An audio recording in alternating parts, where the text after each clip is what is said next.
vente par Internet réalise une étude statistique de connexion au site afin d'anticiper la puissance du serveur pour les années à venir. La tableau ci-dessous récapitule le nombre moyen de connexions par jour calculé sur une année pour les années 2015 à 2018. Donc dans la première ligne du tableau, on a les années, et dans la deuxième ligne, les fréquentations moyennes par jour. Donc en gros, le premier 2178, c'est-à-dire que en 2015, il y avait en moyenne 2178 connexions par jour. Question 1, calculer le taux d'évolution de la fréquentation entre 2015 et 2016. La fréquentation de l'évolution entre 2015 et 2016. Donc, on passe de 2178 à 2819. Donc là, on voit bien qu'on a affaire à une augmentation. Donc, quel est le pourcentage d'augmentation? Il faut donner la réponse à 0,1% près. Donc, il faut calculer un taux d'évolution. Donc, pour calculer le taux d'évolution, il y a deux manières de faire. On va faire une manière toute simple. Donc, le taux d'évolution sera égal à valeur finale moins valeur initiale sur valeur initiale. La valeur finale, c'est la valeur d'arrivée moins la valeur de départ sur la valeur de départ. Voilà, on tape ça. On obtient 0,075. Donc on donne trois chiffres après la virgule pour le taux en écriture décimale. Comme ça, en pourcentage, on aura bien un chiffre après la virgule. Ce qu'on va déplacer pour l'avoir en pourcentage, on multiplie par 100. Donc on décale la virgule de rang vers la droite. J'aurais pu écrire ça, rajouter x 100, x 100, après j'écris x 100. Mais là, je peux faire ça, c'est plus simple comme ça. Et après, je le fais de tête. Et donc ça fait 7,5%. Donc la fréquentation entre 2015 et 2016 a augmenté de 7,5%. Voilà. Question 2. Calculer de même les taux d'évolution de cette fréquentation entre 2016 et 2007, puis entre 2007 et 2018. Donc là, entre là et là, puis entre là et là. Que peut-on constater?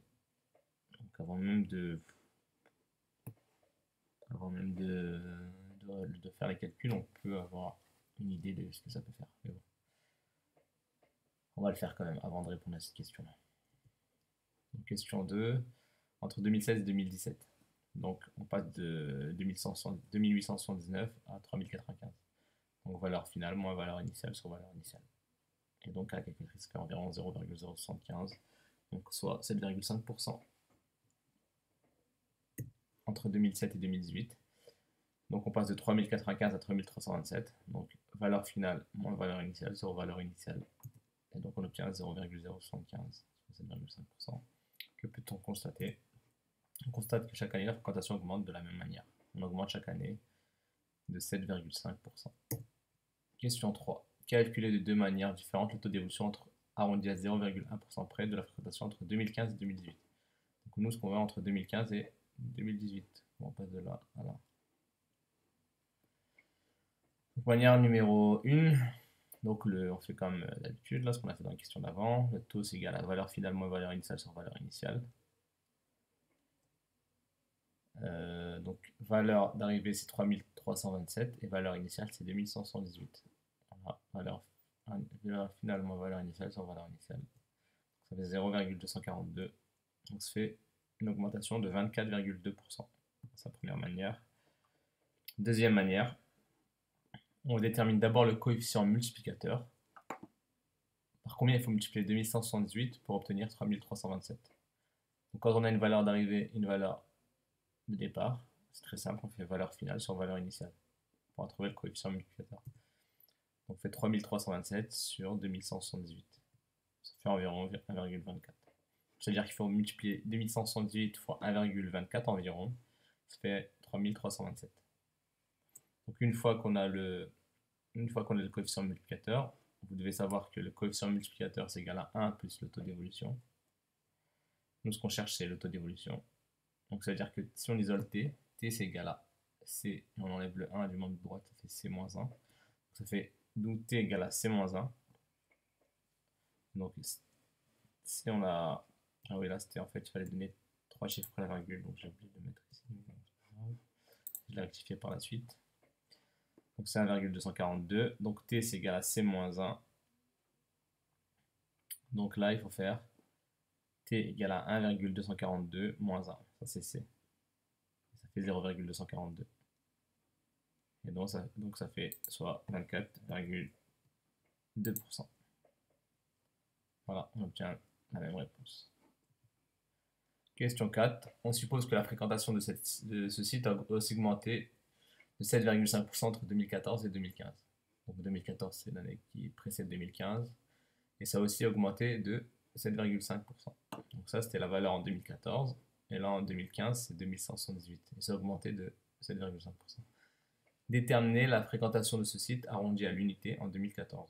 Il faut trouver la valeur en 2014, le nombre de fréquentations en 2014. Donc là, c'est très simple. Augmenter de 7,5%, c'est multiplié par 1 plus 7,5 sur 100. Donc c'est égal à 1,075. Ça veut dire que là, si on fait notre petit schéma, le nombre qui est ici, il faut le multiplier par 1,075 pour obtenir 2178. Donc si on veut trouver la valeur de départ, il faut faire 2178 divisé par 1,075. On va passer par l'évolution réciproque. Donc en fait, c'est fois l'inverse de ça, 1 sur 1,075. On peut laisser comme ça divisé par 1,075. Donc la fréquentation de ce site en 2014 est, donc il faut faire 2178 divisé par 1,075. Ça fait 2471 environ. Voilà, donc la fréquentation en 2014 est de 2491 pardon, fréquentation par jour, fréquentation moyenne par jour. Voilà. Le QCM, la page là, suivante. C'est-à-dire là où les bonnes réponses. Pour obtenir 6% d'un nombre, il faut multiplier ce nombre par 6 sur 100. Donc là, on fait calculer le pourcentage d'une quantité. Quand on veut calculer le pourcentage d'une quantité, on fait la quantité fois le pourcentage. 6%. Et 6%, ça fait 0,06. Donc il faut multiplier par 0,06. Pas diviser. Donc réponse, c'est question de 540 personnes, c'est-à-dire 15% des personnes contrôlées dans le métro ont été verbalisées. Donc là, on cherche à déterminer le nombre de personnes qui ont été contrôlées. Donc on pose on introduit l'inconnu. Donc soit X le nombre de personnes qui ont été contrôlées. Donc on veut 15% de ces personnes-là. Donc 15% des personnes qui ont été contrôlées. C'est-à-dire que 15% des personnes contrôlées dans le métro. Donc, quand on veut calculer 15% d'une quantité, donc on prend la quantité. J'aurais pu l'appeler Q comme quantité. Donc il faut faire la quantité multipliée par 15%. Et cette quantité-là multipliée par 15%, ça fait 540, c'est écrit là. 540 personnes, c'est-à-dire 15% des personnes contrôlées dans le métro ont été verbalisées. C'est-à-dire 540 personnes ont été verbalisées. Donc pour trouver l'inconnu, donc on va résoudre une équation. Donc là, il faut diviser par 15 sur 100. Et diviser par 15 sur 100, l'inverse, on sait que diviser, c'est multiplier par l'inverse. Donc au lieu de faire une division, on va faire la multiplication par l'inverse de 15 sur 100, l'inverse de 15 sur 100, donc c'est 100 sur 15. Donc x égale à 540 fois 100 sur 15. Donc ça fait 3600. Donc c'est 3600 personnes ont été contrôlées. Réponse B.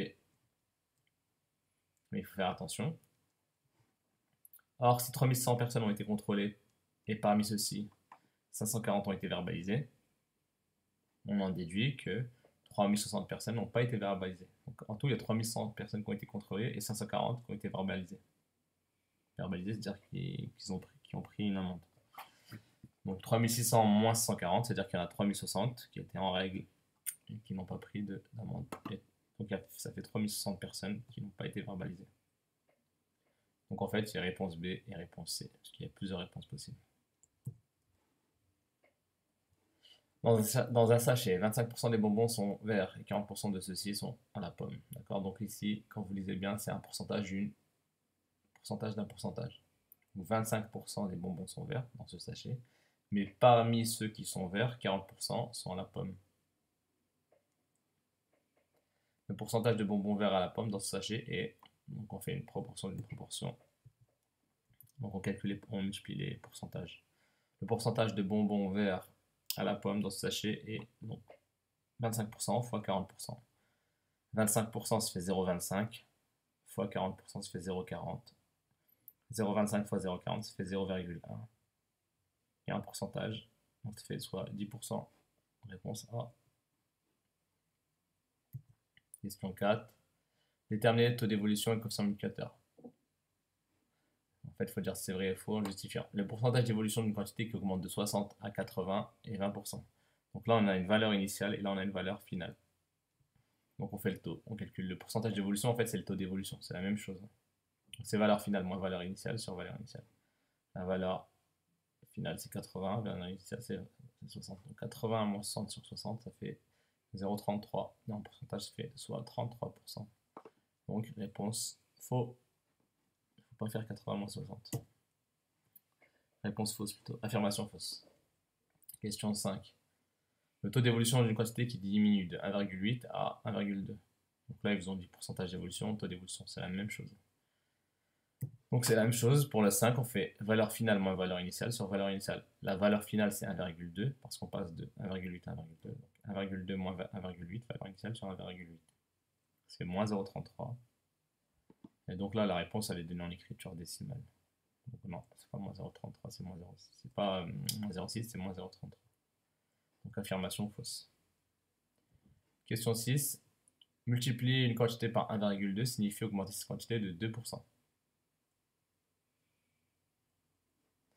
Donc là, en fait, on cherche 1,2, c'est le coefficient multiplicateur. Donc, multiplier une quantité par 1,2. On voit bien multiplier. Donc ça veut dire que c'est le coefficient multiplicateur. Ça, c'est le taux d'évolution. On sait que le taux d'évolution, c'est égal à C-1. Donc tout simplement, il faut faire 1,2 moins 1. 1,2 moins 1, ça fait 0,2 en écriture décimale. Donc en pourcentage, on multiplie par 100. Donc ça fait soit 20%. D'accord. Donc quand on multiplie par 1,2, c'est qu'on a affaire à une augmentation de 20%. Donc c'est faux. Affirmation fausse. Question 7. Multiplier une quantité par 0,3 signifie diminuer cette quantité de 30%. Donc c'est la même chose. T c'est égal à C-1. C c'est 0,3. Le coefficient multiplicateur 0,3 moins 1. Ça fait moins 0,7. Donc ça fait moins 70%. Donc c'est pas cette quantité-là. C'est pas ce pourcentage-là. Donc réponse fausse. J'ai oublié de l'écrire, mais c'est réponse fausse. Calculer dans une situation d'évolution successive. La capacité moyenne des disques durs augmente de 20% chaque année. Calcule le pourcentage global d'augmentation sur 2 ans. Donc déjà, première chose, on sait qu'augmenter de 20%, c'est multiplié par 1 plus 20 sur 100. C'est égal à 1,2. Donc ça veut dire que là, on a deux évolutions. Donc ça veut dire qu'il faut multiplier par 1,2 une fois, 1,2 une deuxième fois. On peut faire un schéma, j'en ai pas fait. D'accord. Donc le coefficient multiplicateur global, pour passer directement de la valeur initiale à la valeur finale, il faut multiplier une fois par 1,2, puis une deuxième fois par 1,2, puisqu'on a deux évolutions de 20%. Ça augmente chaque année de 20%. Donc 1,2 fois 1,2, ça fait 1,44. Donc si on veut le taux global, on va faire C-1, CG-1. Donc le taux global, qu'on peut noter TG, c'est égal à CG-1. Donc 1,44 moins 1, ça fait 0,44, soit 44%. Donc si vous écrivez juste T, c'est bon. Même là, si vous écrivez C, c'est bon. Si vous avez écrit le coefficient multiplicateur global et C égale, c'est pas grave, hein. Le petit G n'est pas forcément nécessaire. Mais bon, c'est toujours bien de le mettre comme ça, on sait que c'est le global. Donc 1,44 moins 1, ça fait 0,44. Donc en pourcentage, soit 44%. Voilà. Donc en gros, vu que ça fait deux évolutions de 20%, il ne faut pas faire 20 plus 20, ça fait 40. Non. Là, on a affaire à une augmentation de 44% au total. Pourcentage global. Question 9. Avec les travaux, le nombre de places de stationnement a diminué de 25%. Donc on a une diminution de 25% au départ. Depuis la fin des travaux, ce nombre de places a augmenté de 20%. Au final, comment évolue le nombre de places? Donc au départ, on a une certaine valeur, ça diminue de 25%, puis de 20%. Diminue de 25%, puis augmente de 20%. Donc il ne faut pas faire moins 25 plus 20, ça fait moins 5%. Il ne faut pas faire ça, c'est une erreur. Je vous l'ai déjà dit. Donc on va passer d'abord par les coefficients multiplicateurs. Pour trouver le coefficient multiplicateur global. Et une fois qu'on a trouvé le coefficient multiplicateur global, on trouvera le taux global, comme là. Pour les 9, on fait ça. Diminuer, là j'ai fait une erreur. Diminuer de 25%, c'est multiplié par 1 moins 25 sur 100, donc c'est une diminution, donc on met moins. Ça fait 0,75. Augmenter de 20%, c'est multiplié par 1 plus 20 sur 100, donc ça fait 1,2. Donc le coefficient multiplicateur global est 0,75 fois 1,2. Parce qu'on a deux évolutions. Donc 0,75 fois 1,2, ça fait 0,9. Donc le taux global est TG égale à CG moins 1. Et donc ça fait 0,9 moins 1. 0,9 moins 1, ça fait moins 0,1. Ça fait moins 10%. Ça fait moins 10%. Donc au total, le nombre de places a évolué. Donc ça a diminué au total de 10%.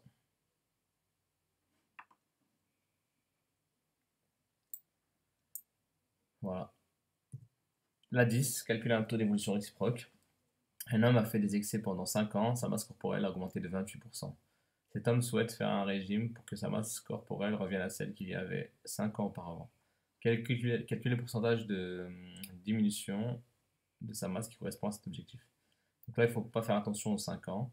Donc en gros, la personne, elle avait une masse initiale. Cette masse initiale, elle augmente de 28%. On obtient une masse finale. Et donc nous, ce qu'on veut savoir, c'est de combien il faut diminuer pour revenir à cette masse initiale. On a bien à faire une évolution réciproque. Donc déjà, augmenter de 28%, c'est multiplié par 1 plus 28 sur 100, donc il faut multiplier par 1,28. Donc c'est-à-dire qu'il faut multiplier par 1,28. Donc nous maintenant, si on veut revenir à la valeur initiale, à la masse initiale, il faut donc diviser par 1,28. D'accord?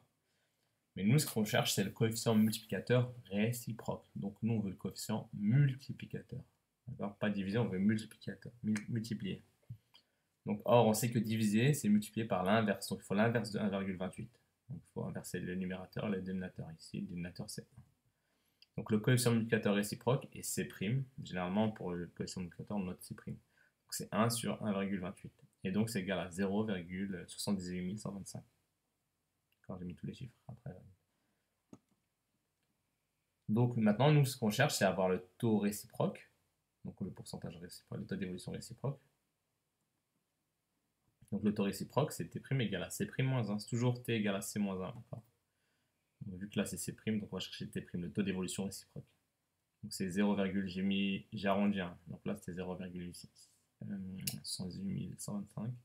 Donc j'ai mis environ 0,78. Donc 0,78 moins 1, c'est égal à moins 0,22, soit moins 22%. Donc sa masse corporelle doit baisser de 22% pour que celle-ci revienne à celle qu'il avait 5 ans auparavant. Donc pour compenser une augmentation de 28%, il faut faire une diminution de 22%. Voilà, exercice 126, test de conformité. Une entreprise fabrique des tablettes de 100 g de chocolat. Un contrôle de qualité a donné les résultats suivants sur la masse d'un échantillon de 87 tablettes produites. Donc voilà, ici ça veut dire quoi? Ça veut dire que on a 8 tablettes qui ont une masse entre 95 compris et 97 exclus. Grammes, d'accord, entre 95 et 97 grammes, avec 97 exclus. 97 il est ici. Donc, quel pourcentage à 0,1% près de tablettes de cet échantillon ont une masse d'au moins 99 grammes? Donc, au moins 99 grammes, ça veut dire minimum 99 grammes. Donc, on voit ici 99 grammes, c'est ça, jusqu'à 105 grammes. C'est la valeur maximum. Donc, il faut additionner toutes ces valeurs-là. Donc, on détermine le nombre de tablettes qui ont une masse d'au moins 99 grammes. Donc, il faut faire 46 plus 9 plus 6. Ça fait 61.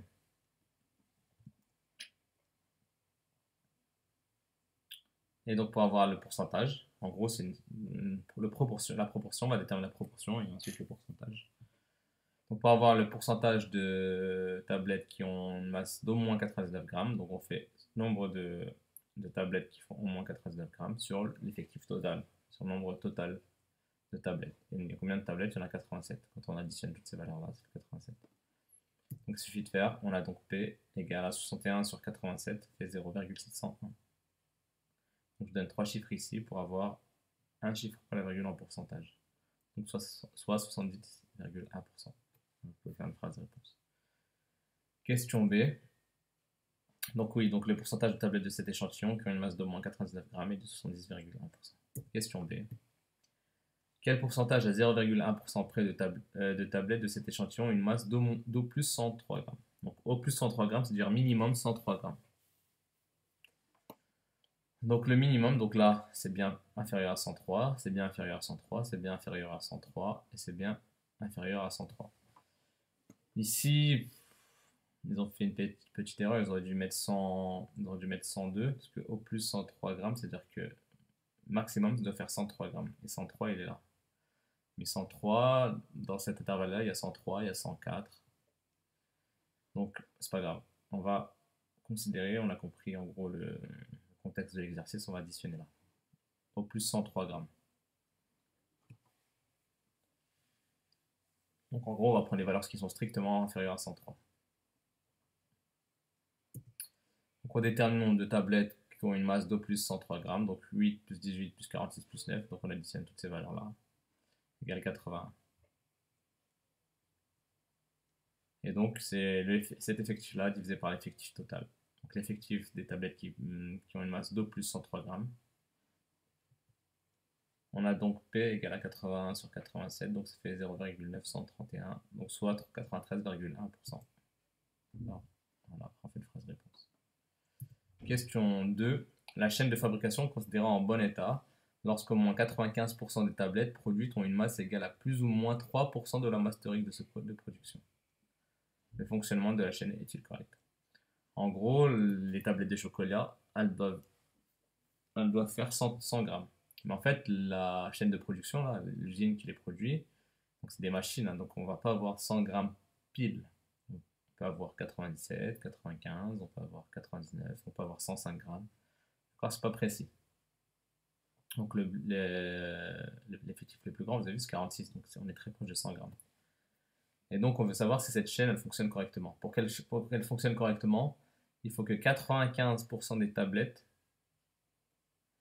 aient une masse comprise à 3% près de la masse théorique, qui est de 100 grammes.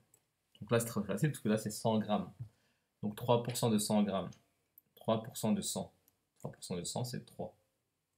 Donc en fait, je vais faire plus ou moins 3 grammes. Donc il faut faire 100 moins 3, ça fait 97 grammes. Et 100 plus 3, ça fait 103 grammes. Donc en fait, on cherche les tablettes qui pèsent entre 97 grammes et 103 grammes. Donc je l'écris. Donc on sait que la masse théorique de la production est de 100 grammes. Donc en théorie, les tablettes, elles doivent avoir une masse de 100 grammes. Il faut que les tablettes produites aient une masse égale à plus ou moins 3% de 100 grammes. 3% de 100 grammes, donc 3% de 100, c'est facile, c'est 3. D'accord? Donc faire plus ou moins 3. Donc plus ou moins 3. Donc c'est-à-dire que la masse des tablettes doit être comprise entre 97 grammes et 103 grammes. Donc si elles sont entre 97 grammes et 103 grammes, c'est parfait. Donc il faut que ça fasse 95%, soit compris entre 97 et 103. Si c'est pas 95, si c'est inférieur à 95, c'est que la chaîne ne fonctionne pas correctement. Et si c'est supérieur à 95, c'est bon. Donc on va calculer le nombre de tablettes qui ont la proportion de tablettes qui ont une masse comprise entre 97 et 103. Donc entre 97 et 103, c'est là. C'est celle-ci. Supérieur à 97 ni inférieur à 103.